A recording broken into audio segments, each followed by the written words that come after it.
Hola, este video se va a componer de dos partes. Hoy es domingo 21 de diciembre, son las 14 horas con 20 minutos. La idea de este video es explicar en primer lugar cómo voy a hacer el video para una clase muestra. Y la segunda parte pues es precisamente la clase muestra. En primer lugar, no tengo el mobiliario adecuado para dar la clase muestra. El ambiente que se desenvuelve en el aula de clase pues es muy diferente, es disímil. Puede ser que mis alumnos de maestría o de licenciatura estén organizados de cierta forma y el salón no permita la ubicación adecuada, estratégica, para que podamos tener un complemento dentro del proceso de enseñanza-aprendizaje. No se den las condiciones que, según mi parecer, son las ideales para ello, que es verse frente a frente, para poder interactuar en forma directa y poder percibir cómo están interactuando ellos, si están entendiendo, comprendiendo. Y de verdad, en el momento actual donde la tecnología distrae mucho a los alumnos, pues realmente es importante porque podemos saber si están o no en ese momento de la clase.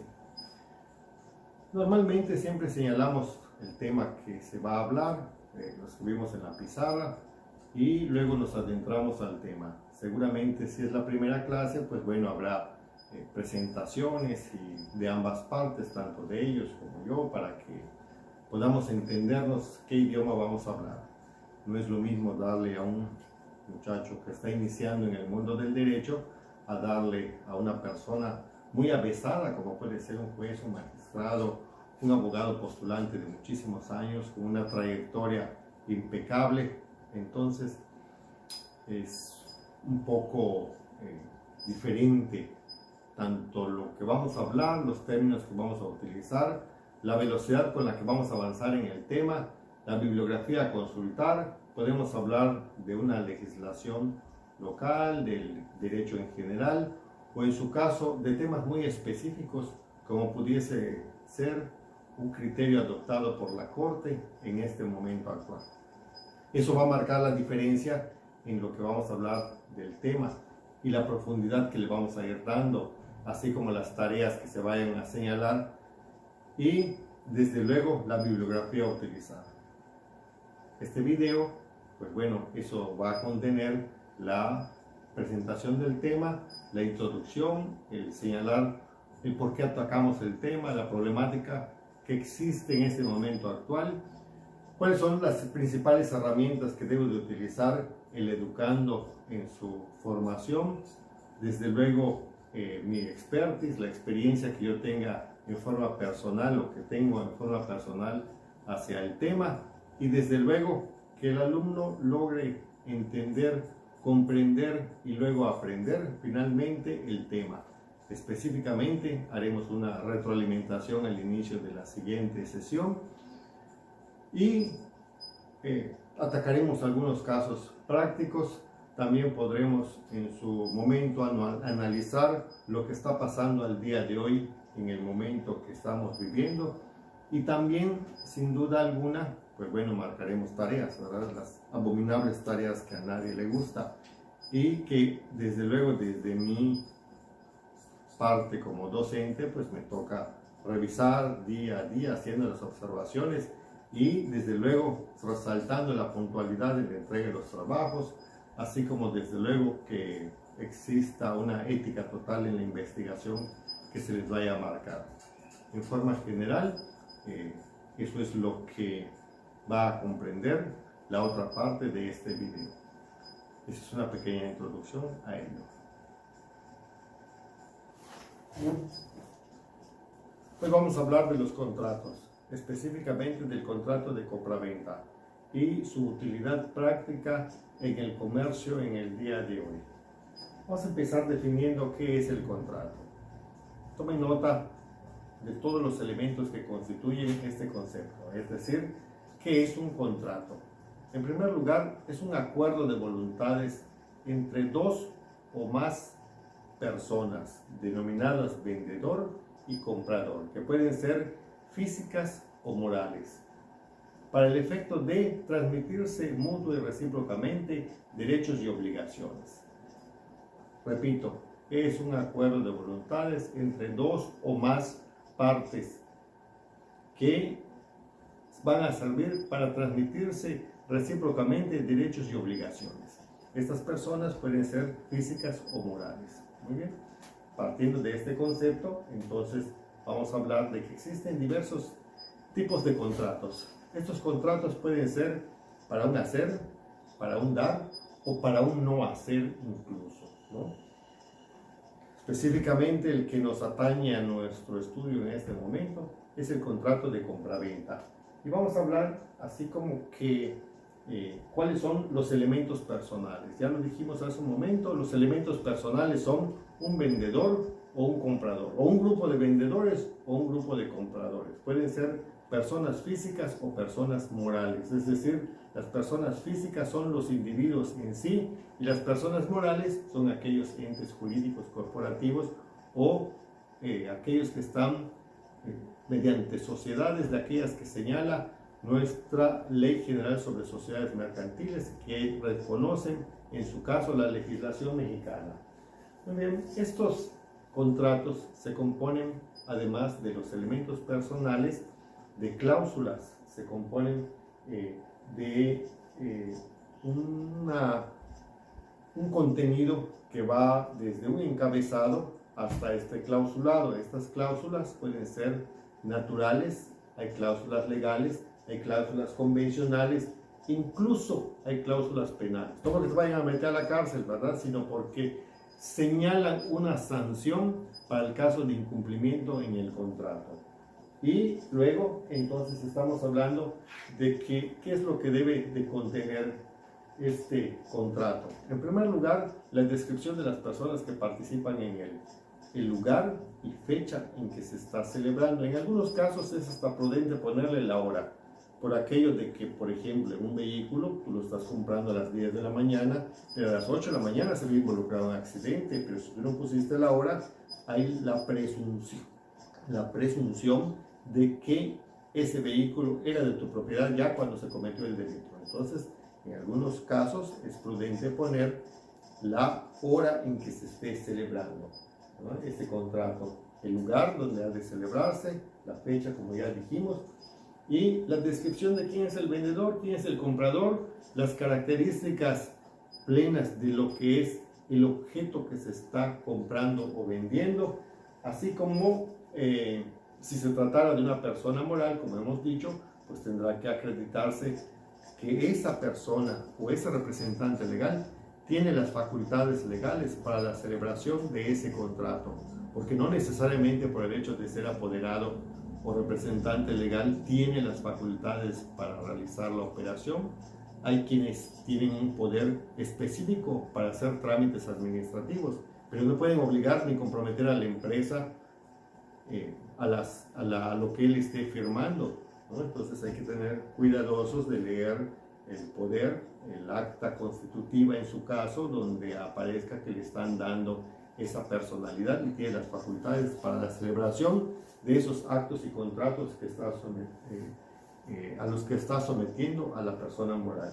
Desde luego, tienes que poner la descripción del objeto. No basta nada más decir la casa, no basta decir nada más un auto, hay que ser específico en cuanto a la propiedad. ¿De qué tipo de propiedad se llama? Se está hablando. ¿Qué es la descripción física? Si es de figura regular, si es de figura irregular, cuál es el predio vecino, cuál es la calle que le corresponde, si tiene algún gravamen o no, porque pudiese ser que el predio está sometido a una hipoteca, a un embargo, puede haber servido de garantía en una fianza. Entonces todas esas características hay que plasmarlas dentro del documento, ¿no?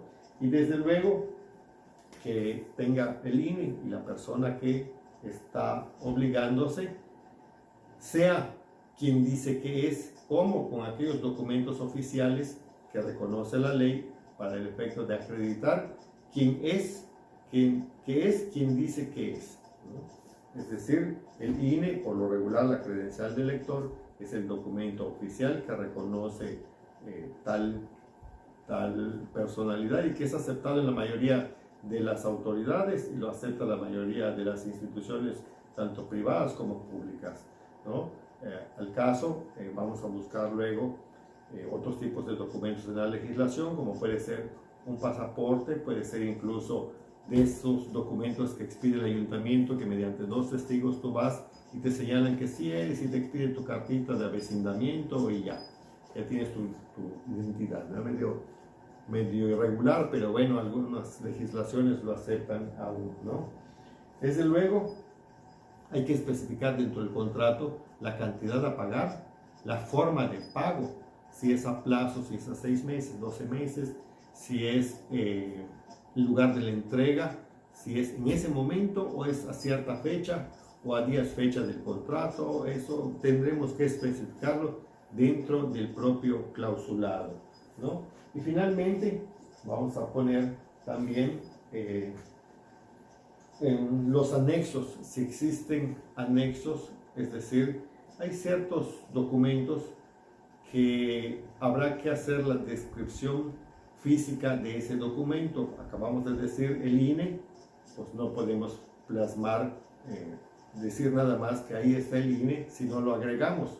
Entonces, todos aquellos documentos que sean necesarios y sean externos al documento que se está firmando, pues son considerados anexos, como los INES, como el documento que acredita la propiedad del objeto del bien inmueble que se está vendiendo, cediendo, enajenando, transmitiendo la posesión, la propiedad y el dominio, o en su caso, aquello que se tratara de una factura, de un documento que sirva para identificar y acreditar la propiedad del objeto que se está transmitiendo la posesión a la propiedad, como hemos dicho, ¿no?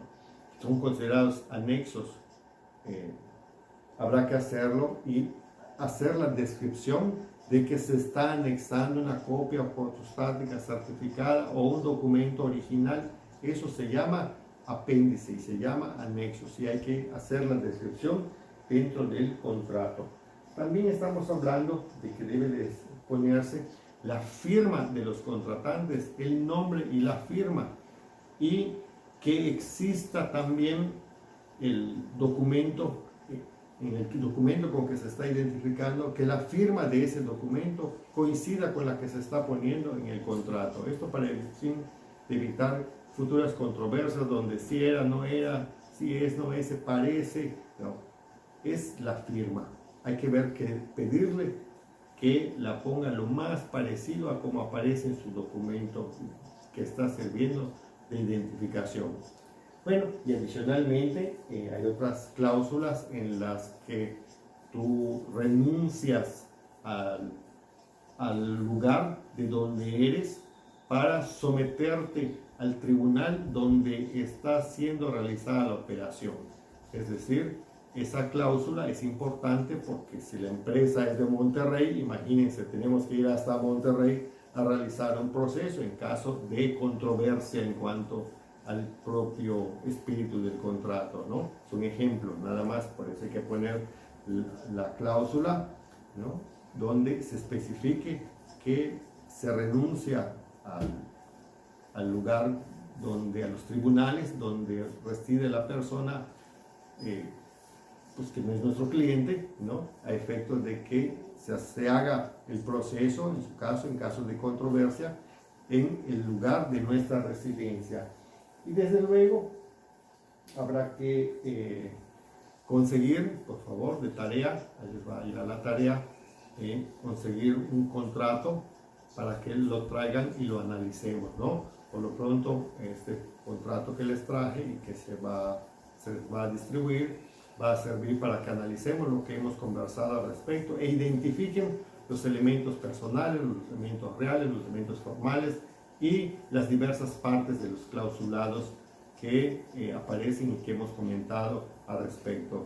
La bibliografía recomendada es Contratos Civiles de Rafael Rojina Villegas y también Lucerito Flores, es una autora en materia de introducción al estudio del derecho, donde habla al respecto de los contratos, y el maestro Eduardo García Maínez, donde habla también de la historia del contrato y de los contratos y sus clasificaciones existentes. Para la siguiente sesión, por favor, traigan sus tareas que estamos realizando y también van a hacer una visita al registro público de la propiedad a efectos de que sepamos cuál es la finalidad, dónde se encuentra ubicado y para qué nos sirve que llevemos nuestros documentos de operaciones que estamos celebrando a esta dependencia, ¿no?